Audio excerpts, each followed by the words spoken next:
Ito na yung ating roofing. Ayan, na-rectify na yan.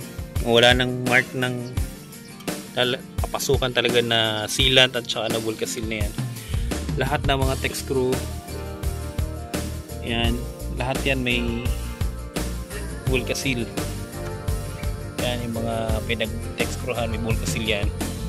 Yung mga dugtungan, yan, kung papansin nyo dati, wala yan. So, may Vulcasil yan bago pinturahan.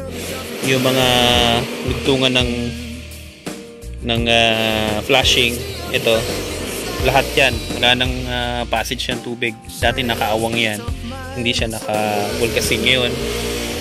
Yan, sealed na talaga siya. Same dun sa side na yun, na dating nakabuka. Lahat yan naka-sealed na. Yan, may problema nung iba din sa bubong. May mga problema din sila sa bubong. So sa atin, painted na, naka-sealed na, lahat ng possible na daanan ng leak naka-sealed na. Kaya wala nang way na daanan ang tubig ulan dito sa area na to, or kahit saan man dito sa side nito. Ayan, nandito kami sa bubong yan, nag-rectify dito. May mga problema sa bubong, problema sa tulo, tawagan nyo lang kami, message nyo lang kami.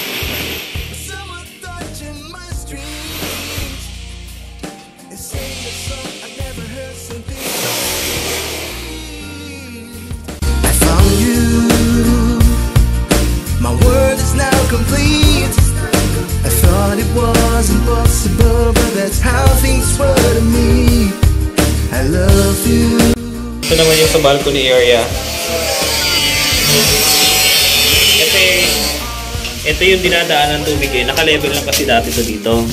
Bubong, mas mataas mga ate. So, ang punta ng tulo, ng ulan, papasok dito, tapos babalik doon kasi ka-level lang. Problema o mga ito, yung flashing. So, ang ginawa natin, ilagay tayo ng nosing, tinataas natin tong side na to, may stopper na siya dito. Yan. Tapos yung flashing niya naka-L, tapos naka-sealant lahat yan, sealant din kasi naka-pintura, kaya wala nang problema sa tubig to. Pag pumasok ang tubig, stop, papasok sa draining, yun lang.